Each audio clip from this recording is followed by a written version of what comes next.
오늘 함께 나눌 하나님 말씀은 사도행전 2장 42절부터 47절까지입니다. 그들이 사도의 가르침을 받아 서로 교제하고 떡을 떼며 오로지 기도하기를 힘쓰니라. 사람마다 두려워하는데 사도들로 말미암아 기사와 표적이 많이 나타나니 믿는 사람이 다 함께 있어 모든 물건을 서로 통용하고 또 재산과 소유를 팔아 각 사람의 필요를 따라 나눠주며 날마다 마음을 같이하여 성전에 모이기를 힘쓰고 집에서 떡을 떼며 기쁨과 순전한 마음으로 음식을 먹고 하나님을 찬미하며 또 온 백성에게 칭송을 받으니 주께서 구원받는 사람을 날마다 더하게 하시니라. 아멘. 오늘은 사도행전 2장 42절부터 47절까지의 말씀을 본문으로 해서 이상적인 교회의 모습, 이런 제목으로 말씀 나누기를 원합니다. 이 세상에는 많은 교회가 있습니다. 있다가 사라진 교회도 많습니다. 이 세상에 있었던 교회 중에서, 그리고 지금도 있는 교회 중에서 어떤 교회가 가장 훌륭한 교회일까요? 사람마다 생각하는 것이 다를 수 있지만 제 생각에는 첫 번째 교회였던 예루살렘 교회라고 생각합니다. 이 설교를 준비하면서 이 본문을 여러 번 제가 읽었습니다. 그때 제가 어떤 생각이 들었는가 하면 이 교회야말로 정말 이상적인 교회 같다 하는 생각이 들었습니다. 물론 예루살렘 교회도 완벽한 교회는 아니었습니다. 사도행전 5장에 보시면 아나니아와 삽비라 부부가 하나님을 속이려고 하다가 벌받는 그런 내용도 우리 성경에 기록되어 있고, 또 사도행전 6장에는 헬라파 그리스도인들과 히브리파 그리스도인들 간에 또 다툼이 있는 것도 성경에 기록되어 있죠. 그래서 예루살렘 교회가 참 좋은 교회였지만 완벽한 교회는 아니었어요.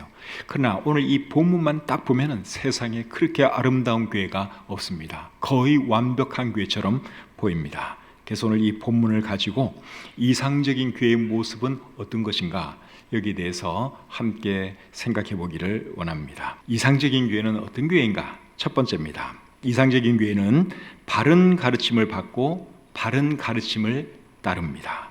42절을 보겠습니다. 그들이 사도의 가르침을 받아 서로 교제하고 떡을 떼며 오로지 기도하기를 힘쓰니라. 제일 처음 말하는 것이 뭡니까? 그들이 사도의 가르침을 받았다 하는 것이죠. 사도의 가르침을 받았다 하는 것은 그들이 바른 가르침을 받았다 하는 말과 같습니다. 그래서 좋은 교회는 어떤 교회인가 하면 바른 가르침을 받고 바른 가르침을 따르고 붙드는 교회가 좋은 교회죠. 바른 가르침에서 벗어나면 어떻게 되는 겁니까? 잘못된 교회 되는 거예요. 그래서 바른 가르침, 예수님께서 사도들에게 가르쳐 줬고 사도들이 우리에게 가르쳐 준 그 바른 가르침을 붙들 때 좋은 교회가 되는 것이죠. 교회는 큰 것도 중요하고 많은 사람이 모이는 것도 중요하지만 그보다 더 중요한 것은 성경적이어야 한다 하는 것입니다. 성경적인 교회의 가장 기본이 뭘까요? 우리가 교리적으로 참 이렇게 올바른 그런 교회가 되어야 하는데, 가장 기본은 뭔가 하면 성경적인 구원을 말하고 성경적인 침례를 베푸는 것이라고 할 수 있습니다. 신앙에 있어서 제일 중요한 것은 구원이죠. 여러 교리 중에서 제일 중요한 교리는 구원에 대한 교리입니다. 그래서 정말 성경적인 교회가 되기 위해서는 성경이 말하는 구원을 말해야 되고 성경이 말하는 침례를 베풀어야 하는 것이죠. 여러분, 성경이 말하는 구원은 뭡니까? 사람은 오직 예수 그리스도를 믿음으로 말미암아 구원받는다 하는 것이 성경이 말하는 구원이죠. 구원에다가 어떤 행위를 더하면 절대로 안 됩니다. 그냥 말 그대로 예수 그리스도를 믿음으로 구원받는다 하는 것이 성경의 가르침이고, 그것을 전하는 교회가 좋은 교회고 성경적인 교회다 하는 것이죠. 성경적인 침례는 어떤 겁니까? 온몸을 물속에 잠궜다가 일으키는 것, 이것이 성경이 말하는 침례의 모습이죠. 그리고 침례는 누가 받는 것입니까? 구원받은 사람들이 받는 것이죠. 구원받기 위해서 침례받는 것이 아니라 구원받은 사람들이 간증의 표시로 받는 것이 침례예요. 그래서 이상적인 교회는 어떤 교회인가 하면 바른 가르침을 받고 바른 가르침을 따르는 교회가 이상적인 좋은 교회다 하는 겁니다. 두 번째로 이상적인 교회는 성도들 간에 아름다운 교제가 있습니다. 42절 다시 한번 읽겠습니다. 그들이 사도의 가르침을 받아 서로 교제하고 떡을 떼며 오로지 기도하기를 힘쓰니라. 우리 개역 개정판 성경은 잘못 오해할 수 있는 부분이 있습니다. 사도의 가르침을 받아 이런 거를 했다, 그렇게 오해할 수 있는데, 헬라어 성경은 사도의 가르침을 받아 이런 거를 했다, 그렇게 안 되어 있고 그냥 동등하게 얘기를 합니다. 그들이 사도의 가르침을 받으며 서로 교제하며 떡을 떼며 오로지 기도하기를 힘썼다, 이렇게 네 가지를 동등한 위치에서 말을 하고 있습니다. 그래서 첫 번째로는 그들이 사도의 가르침을 받았다 하는 것이고, 두 번째는 그들이 서로 교제했다 하는 것이죠. 서로 교제했다 하는 말은 그들 간에 아름다운 교제가 있었다, 그 말이죠. 46절 끝에 보시면 또 이런 말씀이 있습니다. 기쁨과 순전한 마음으로 음식을 먹고, 기쁨과 순전한 마음으로 음식을 먹고, 이런 말씀 보니까 그들의 교제가 얼마나 순수하고 아름다웠는지 조금 느낌이 오는 것 같습니다. 그 다음에 44절 45절 보겠습니다. 믿는 사람이 다 함께 있어 모든 물건을 서로 통용하고 또 재산과 소유를 팔아 각 사람의 필요를 따라 나눠주며.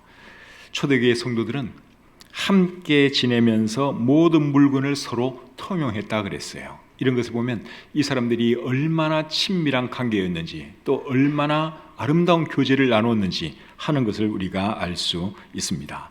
그런데 이 사람들이 얼마나 그런 생활을 했는지는 사실 알 수 없어요. 제 생각에 그렇게 오래 한 것 같지는 않습니다. 한동안 이런 생활을 하다가 또 원래 모습대로 돌아가서 각자의 삶을 살았다고 생각이 들어요. 그런데 중요한 것은 그들의 교제가 정말 친밀했고 아름다웠다 하는 것이죠. 오늘날에도 여러분, 이런 교제를 추구하는 교회들이 있습니다. 이단들 중에도 그런 교회가 있고요, 정통 교회들 중에, 좋은 교회들 중에도 정말 이런 차원의 친밀한 교제를 추구하는 그런 교회들이 있는데, 미국에 있는 제 딸이 다니는 교회도 그런 교회들 중에 하나라고 생각이 듭니다. 제 딸이 다니는 교회는 침례교회예요. 좋은 교회입니다. 그리고 그 교회는 대학생들을 선교하는 것이 주 목적이에요. 그래서 그 교회는 연세 든 사람들은 없고 주로 다 젊은 사람들이에요. 그리고 설교는 이제 영어로 하고, 그리고 그 교회에 나오는 학생들 중에는 중국 사람, 일본 사람, 미국 사람, 한국 사람, 여러 나라 사람들이 다 섞여 있습니다. 이제 제 딸은 나이가 조금 많은 축에 들어가기 때문에 그 대학생들을 전도하고 또 이끌어주고 또 상담해주고 하는 그런 역할을 제 딸과 사위가 하고 있습니다. 근데 이 친구들은 얼마나 끈끈하게 교제를 하는지 집 비밀번호도 그 학생들에게 다 알려줘요. 그래서 우리 집사람이 한 번은 미국에 가서 그 딸네 집에 있는데 갑자기 어떤 이제 큰 남자가 갑자기 문을 따고 들어와가지고 깜짝 놀란 적이 있습니다. 얘기를 해보니까 그 교회 다니는 학생이에요. 그러니까 우리 딸 부부가 비밀번호를 알려준 거죠. 언제든지 필요하면 들어가서 꺼내오기도 하고 뭐 하기도 하고 그렇게 하라 이거예요. 그 정도로 친밀한 교제를 나누려고 노력을 하는데, 그게 잘하는 건지 못하는 건지 그에 대해서는 제가 좀 생각을 해봐야 될 것 같습니다. 그런데 교제의 방식은 상황에 따라 달라질 수 있지만 좋은 교회일수록 교제가 친밀하고 아름다운 것은 사실이죠. 그래서 이 초대교회는 정말 친밀하고 아름다운 교제를 나누었다 하는 것이죠. 완전히 이상적인 어떤 그런 교회의 모습을 보여주고 있습니다. 세 번째입니다. 이상적인 교회는 주의 만찬을 하면서 주님의 죽으심을 기념합니다. 42절 중간에 보시면 떡을 떼며 하는 말이 나오죠. 떡을 뗐다 하는 말은 주의 만찬을 했다, 그 말입니다. 주의 만찬은 예수님께서 하라고 하신 것인데, 주의 만찬을 하라고 하신 이유가 뭘까요? 두 가지 때문에 하라 그랬어요. 첫째는 주님의 죽으심을 기념하기 위해서 그것을 하라 그랬고, 두 번째는 주님의 죽으심을 전하는 목적으로 그것을 하라고 예수님이 말씀하셨죠. 고린도전서 11장 24절을 한번 보겠습니다. 축사하시고 떼어 이르시되 이것은 너희를 위하는 내 몸이니 이것을 행하여 나를 기념하라 하시고. 자, 이게 기념하라 하는 말씀이 있죠. 그래서 예수님이 왜 주의 만찬을 하게 했느냐? 기념하게 할 목적으로 주의 만찬을 너희들이 해라, 그렇게 말씀을 하셨어요. 그 다음에 26절, 너희가 이 떡을 먹으며 이 잔을 마실 때마다 주의 죽으심을 그가 오실 때까지 전하는 것이니라. 두 번째 목적은 주의 죽으심을 전하도록 하기 위해서 주의 만찬을 예수님이 하게 하셨죠. 그래서 우리 교회도 주의 만찬을 하는데 우리 교회는 그렇게 자주 하지는 못합니다. 1년에 2번 하고 있습니다. 그런데 초대교회 그 시절에는 주의 만찬을 굉장히 자주 했습니다. 모일 때마다 주의 만찬을 한 것 같아요. 사도행전 20장 7절을 보시면 알 수 있습니다. 사도행전 20장 7절입니다. 그 주간의 첫날에 우리가 떡을 떼려 하여 모였더니, 그 주간의 첫날 같으면 무슨 요일일까요? 그 주간의 첫날, 한 주의 첫날은 일요일이에요. 그 당시에는 일요일날 모여서 예배를 드렸죠. 그런데 그 주간의 첫날에 우리가 예배를 드리려고 모였다, 그렇게 말을 안 하고 그 주간의 첫날에 우리가 떡을 떼려 하여 모였다, 그렇게 말을 하고 있어요. 여기 떡을 떼는 것도 주의 만찬을 의미합니다. 왜 이렇게 표현을 했을까요? 그들은 모일 때마다 매주일마다 주의 만찬을 했기 때문에 이제 이런 표현이 나오는 것이죠. 그래서 초대교회 시절에는 주의 만찬을 매주일 모여서 했던 것 같아요. 식사하면서 그냥 자연스럽게 했던 것 같습니다. 이스라엘 사람들의 식사는 빵, 포도주 이런 거잖아요. 그러니까 하기도 좋은 거예요.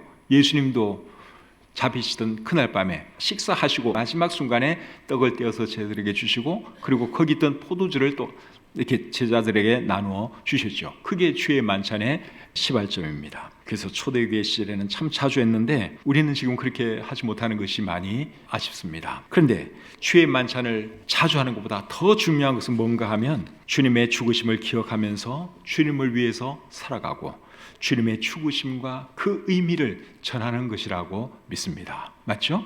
그렇게 하라고 예수님께서 이런 의식을 제정해 놓으신 겁니다. 그래서 가급적이면 우리도 더 자주 하면 제일 좋고, 설령 자주 못한다 할지라도 중요한 것은 뭡니까? 예수님의 죽으심을 기념하고 기억하고 살아가는 것, 주님을 위해서 사는 것, 그리고 주님의 죽으심을 사람들에게 전하는 것, 이게 중요한 거죠.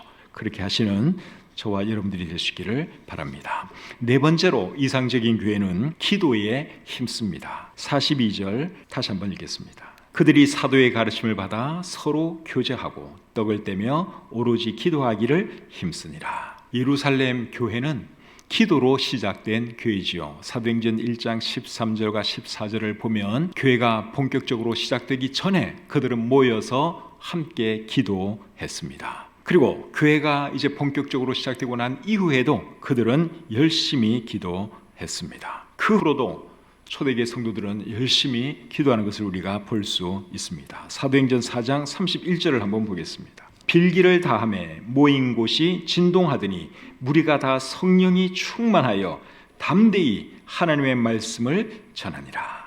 빌기를 다했다는 말은 기도하기를 마쳤다는 말이죠. 기도하기를 마치니까 어떤 일이 일어났습니까? 모인 곳이 진동하고 무리가 다 성령이 충만해져서 담대히 말씀을 증거했다. 우리 성경이 그렇게 말씀하고 있습니다. 그러니까 예루살렘 교회가 놀랍게 부흥한 이유는 다른 게 아니에요. 그들이 열심히 기도했기 때문에 하나님께서 부흥하게 하신 것이죠. 예루살렘 교회는 사도들을 통해서 표적과 기사도 많이 나타났는데 그런 역사가 나타날 수 있었던 이유도 사실은 기도 때문입니다. 사도행전 4장 30절 보겠습니다. 손을 내밀어 병을 낫게 하시옵고 표적과 기사가 거룩한 종 예수의 이름으로 이루어지게 하옵소서 하더라. 그들이 기도한 내용 중에는 병을 낫게 하시고 표적과 기사를 행하게 해달라고 하는 그런 기도 내용이 들어가 있습니다. 이런 기도가 있었기 때문에 하나님께서 그 교회에 또 이런 역사가 나타나게 해 주신 것이죠. 마가복음 9장 28절 29절 또 읽어보겠습니다. 집에 들어가심에 제자들이 조용히 묻자오되 우리가 어찌하여 능히 그 귀신을 쫓아내지 못하였나이까? 이르시되 기도 외에 다른 것으로는 이런 종류가 나갈 수 없느니라 하시니라. 예수님의 제자들에게 한 아버지가 귀신 들린 아들을 데리고 왔죠. 좀 고쳐달라고. 그런데 이 제자들이 귀신을 쫓아내지를 못했습니다. 나중에 예수님께 그 이유를 물었더니 너희의 기도가 부족했다, 그렇게 말씀을 하셨습니다. 그래서 초대교회가 놀라운 일들을 할 수 있었던 이유는 그들이 열심히 기도했기 때문이다 하는 것이죠. 오늘날에도 여러분, 능력 있는 삶을 살기 원하고 능력 있는 교회가 되려면 뭘 많이 해야 될까요? 기도를 많이 해야 합니다. 기도에는 능력이 있습니다. 기도할 때 놀라운 역사가 일어나는 것이죠. 야고보서 5장 16절에 이런 말씀이 있습니다. 의인의 간구는 역사하는 힘이 크니라. 기도에는 힘이 있다고 하는 것을 여러분들이 믿으시고 늘 하나님께 기도하시는 여러분들이 되시기를 바랍니다. 다섯 번째입니다. 이상적인 교회는 하나님의 능력이 나타납니다. 43절 보겠습니다. 사람마다 두려워하는데 사도들로 말미암아 기사와 표적이 많이 나타나니. 기사와 표적이 많이 나타났다 하는 이 말은 하나님의 능력이 많이 나타났다 이 말이죠. 근데 그 표적과 기사 능력이 누구를 통해서 나타났다 그랬습니까? 사도들을 통해서 나타났다 그렇게 말씀하고 있죠. 사도들이 기사와 표적을 행할 수 있었던 이유는 하나님께서 그들에게 그 일을 할 수 있는 능력을 주셨기 때문에 그렇습니다. 마태복음 10장 1절 말씀을 보겠습니다. 예수께서 그의 12제자를 부르사 더러운 귀신을 쫓아내며 모든 병과 모든 약한 것을 고치는 권능을 주시니라. 예수님께서 누구에게 놀라운 권능을 주셨습니까? 12제자에게, 12사도에게 그렇게 할 수 있는 능력을 주셨다고 얘기 말씀하고 있죠. 사도 바울도 기사와 능력을 많이 행할 수 있었는데 바울이 그렇게 할 수 있었던 것도 그것은 그가 사도이기 때문에 가능했습니다. 고린도후서 12장 12절 보겠습니다. 사도의 표가 된 것은 내가 너희 가운데서 모든 참음과 표적과 기사와 능력을 행한 것이라. 사도 바울이 표적과 기사와 능력을 행할 수 있었던 이유가 무엇 때문이라고 말씀하고 있어요? 사도였기 때문에. 사도의 표로 내가 그런 것을 행했다 그렇게 말씀하고 있습니다. 하나님께서 사도들에게 이런 표적과 능력을 행할 수 있도록 하신 이유가 뭐겠습니까? 사도들이 전하는 복음에 힘을 실어주기 위해서 그렇게 하신 것이죠. 그 당시에는 신약 성경이 기록되기 전이었습니다. 신약 성경이 없는 상황에서 사도들 하여금 능력 있게 복음을 전하도록 하기 위해서는 강력한 무엇이 필요했죠. 그래서 주신 것이 표적과 기사 능력 행하는 것이었다 하는 겁니다. 그걸 보고 사람들이 야, 저 사람들이 말이 진짜로구나. 저 사람들은 하나님께서 쓰시는 사람들이구나. 그것을 알고 예수님을 믿었죠. 예수님도 이 땅에 계실 때 많은 표적과 기사를 행하셨는데 표적과 기사를 행한 이유도 똑같습니다. 예수님도 사람들로 하여금 예수님을 믿도록 하기 위해서 많은 표적과 기사를 행하셨죠. 요한복음 20장 30절 31절에 이렇게 기록되어 있습니다. 예수께서 제자들 앞에서 이 책에 기록되지 아니한 다른 표적도 많이 행하셨으나 오직 이것을 기록함은 너희로 예수께서 하나님의 아들 그리스도이심을 믿게 하려 함이요 또 너희로 믿고 그 이름을 힘입어 생명을 얻게 하려 함이니라. 예수님께서 표적과 기적을 많이 행하셨는데 그 이유는 사람들로 하여금 예수님을 믿도록 하기 위함이었다. 그렇게 말씀하고 있습니다. 사도들은 세상을 떠났고 그들이 떠남으로 기적과 표적의 시대는 끝이 났습니다. 그렇다면 오늘날은 무엇을 통해서 하나님의 능력이 나타나야 하겠습니까? 하나님의 말씀을 통해서 하나님의 능력이 나타나야 하는 것이죠. 하나님의 말씀에는 여러분 놀라운 능력이 있습니다. 이 말씀이 역사할 때 사람들이 구원받을 수 있습니다. 이 말씀이 사람들의 삶을 변화시킵니다. 하나님의 말씀이 여러분 얼마나 위대한 능력이 있는지 모릅니다. 오순절날 사도 베드로가 설교했을 때 3,000명이나 되는 유대인들이 회개하고 침례받았다고 우리 성경이 기록하고 있죠. 여러분 하나님의 말씀에 능력이 있으니까 그런 역사가 일어나는 것이죠. 그래서 우리들은 오늘날에는 이적과 기적, 표적 이런 거 추구할 것이 아니라 우리는 뭘 전해야 하는 것입니까? 하나님 말씀을 전해야 하는 거예요. 이적과 기사와 표적을 행할 수 있는 능력을 주신 이유도 원래는 뭐였어요? 사람들 하여금 믿도록 하기 위해서 그렇게 하신 것이죠. 그때는 복음이 처음 증거될 때니까 성경도 없고 뭐 아무것도 없잖아요. 증거로 내세울 수 있는 것이 이제 그런 것밖에 없었어요. 그래서 그런 능력을 행할 수 있도록 해 주셨다 하는 겁니다. 근데 우리에게는 지금 완성된 성경이 있잖아요. 이 말씀으로 얼마든지 사람들에게 예수 그리스도를 소개해 줄 수 있고 또 구원으로 인도할 수 있습니다. 그래서 이상적인 교회는 어떤 교회냐? 하나님의 능력이 나타나는 그런 교회가 이상적인 좋은 교회다 하는 것이죠. 여섯 번째입니다. 이상적인 교회는 모이기를 힘씁니다. 46절을 보겠습니다. 날마다 마음을 같이하여 성전에 모이기를 힘쓰고 예루살렘 교회에 많은 사람들이 몰려들다 보니 넓은 장소가 필요했습니다. 그래서 모였던 장소가 어딘가 하면 성전이었습니다. 성전들이 굉장히 넓었거든요. 그래서 성전에서 이제 모임을 가졌죠. 성전에 모여서 그들은 하나님 말씀도 배우고 교제도 하고 기도도 하고 찬양도 했습니다. 그들은 날마다 모였습니다. 그리고 열심히 모였죠. 교회는 건물이 아니라 하나님을 믿는 사람들의 모임이 교회죠. 그래서 이 교회가 잘 되려면 열심히 모여야 합니다. 열심히 모일 때 이 교회가 잘 되게 되어 있습니다. 그래서 히브리서 10장 25절은 이렇게 말씀을 하지요. 모이기를 피하는 어떤 사람들의 습관과 같이 하지 말고 오직 권하여 그날이 가까움을 볼수록 더욱 그리 하자. 모이기를 피하는 어떤 사람들의 습관과 같이 하지 말라 그랬습니다. 열심히 모이라고 말씀하고 있습니다. 그래야지 교회가 잘 되니까, 그래야지 하나님의 일이 이루어지니까 열심히 모이라고 말씀한 것이죠. 모이기를 힘쓸 때 교회는 부흥하고 성도의 믿음은 자란다 하는 거 기억하시고 모이기에 힘쓰는 저와 여러분들이 될 수 있기를 바랍니다. 7번째로 이상적인 교회는 집에서도 모입니다. 46절 중간에 보시면 집에서 떡을 떼며 하는 말이 나오죠. 42절에도 떡을 떼며 하는 말이 나오고 또 46절에도 집에서 떡을 뗐다 하는 말이 나옵니다. 떡을 뗐다는 이 말에는 두 가지 의미가 있어요. 주의 만찬을 가졌다 이런 의미도 있고 그냥 식사를 했다 이런 의미도 있습니다. 46절에서는 집에서 식사의 교제를 했다 그러한 말이죠. 그래서 집에서 떡을 뗐다 그랬는데 누구네 집에서 모였느냐? 돌아가면서 모였습니다. 집집마다 돌아가면서 모임을 가졌습니다. 헬라어 성경을 보면 그렇게 되어 있습니다. 킹 제임스 성경하고 NASB 영어 성경에 보면 from house to house 그런 표현을 쓰고 있습니다. from house to house 그러니까 이 집 저 집 돌아다니면서 모임을 가졌다 그 말이죠. 집에 모여서 그들은 식사도 하고 교제도 하고 전도도 했습니다. 우리 교회 상황으로 말하면 그들이 집에 모여서 뭘 했다는 것입니까? 구역 모임을 했다 또는 친교의 모임을 가졌다 그거죠. 구역 모임이 여러분 굉장히 중요한 거 알고 계시죠? 구역 모임 굉장히 중요합니다. 구역 모임은 소수의 사람들이 모이는 모임이기 때문에 친밀한 교제가 가능합니다. 서로 위해서 기도해 줄 수도 있고 또 서로의 아픔을 보듬어 줄 수도 있고 또 어려운 일이 있으면 서로 도와줄 수도 있습니다.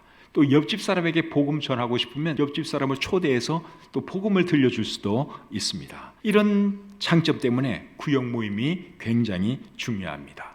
히브리서 10장 24절을 보시면 서로 돌아보아 사랑과 선행을 격려하라 그랬는데 이런 말씀은 소그룹 상황에서 잘 할 수 있는 말씀이죠. 또 야고보서 5장 16절은 이렇게 말합니다. 너희 죄를 서로 고백하며 죄를 서로 고백하며 병이 낫기를 위하여 서로 기도하라 그렇게 말했는데 이런 말씀도 여러분 소그룹 상황에서 더 잘 이루어질 수 있는 말씀이죠.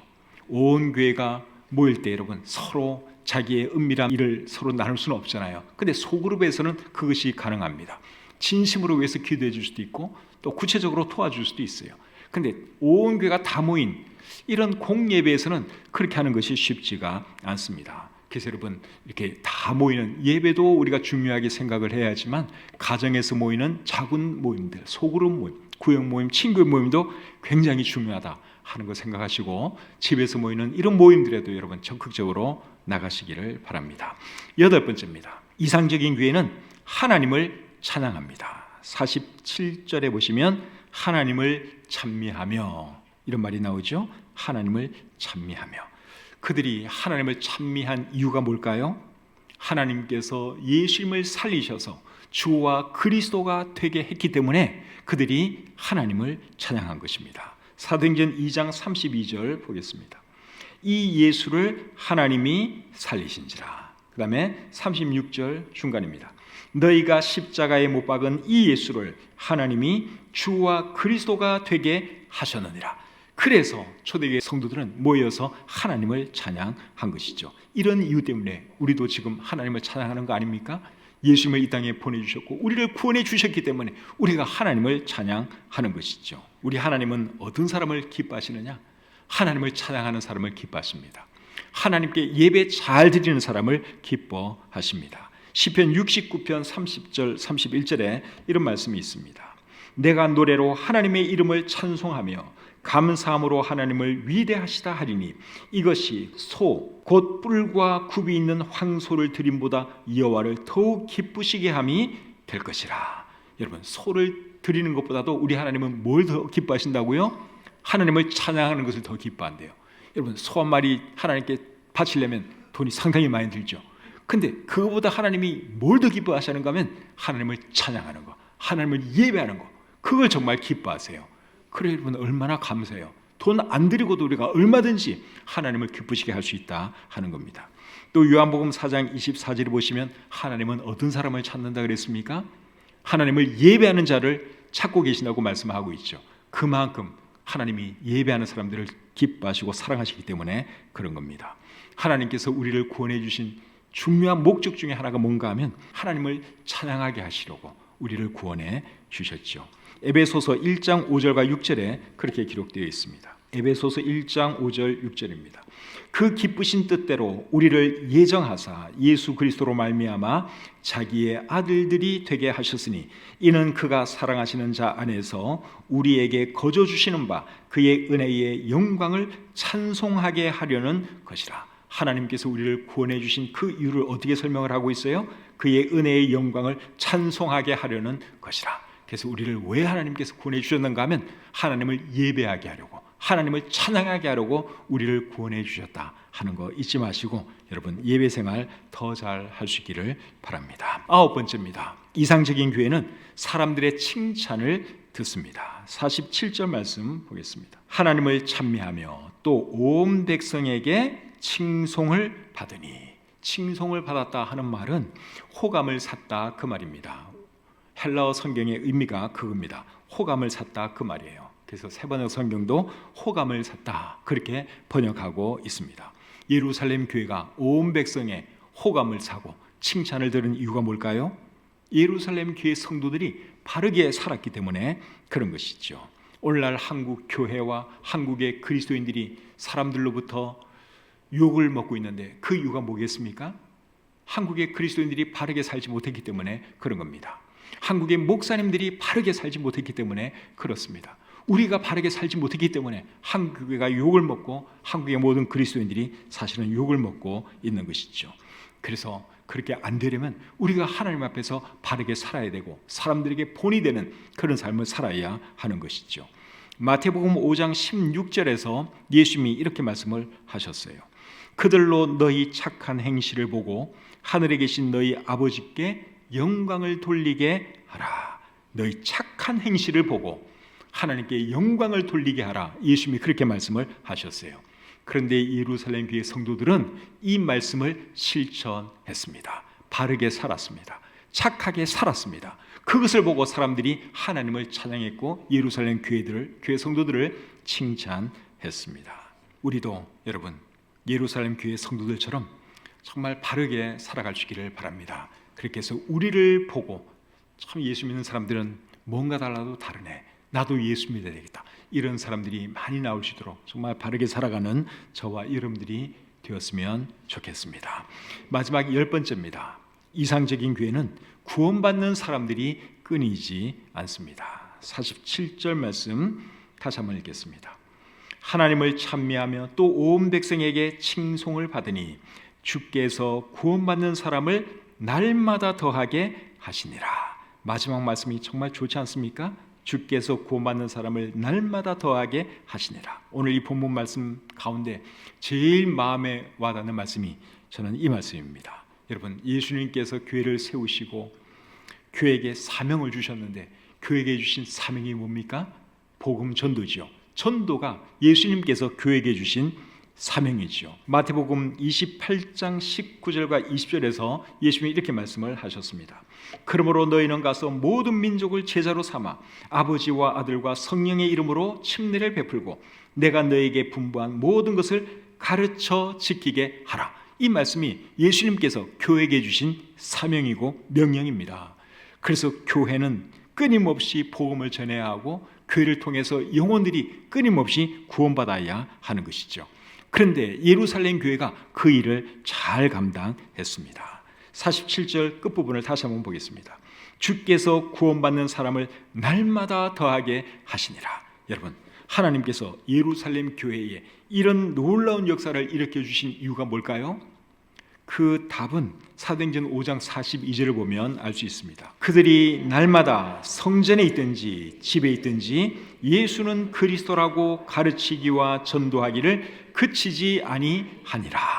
이렇게 했더니 하나님께서 그 교회에 놀라운 부흥의 역사를 일으켜 주셨고 구원받는 영혼들이 끊임없이 일어날 수 있도록 해 주셨다 하는 것이죠. 그래서 우리도 여러분 이렇게 하시기를 바랍니다. 이 일하라고 하나님께서 우리에게 성령도 주셨고 지금까지 이 땅에 살게 해주신 줄 믿습니다.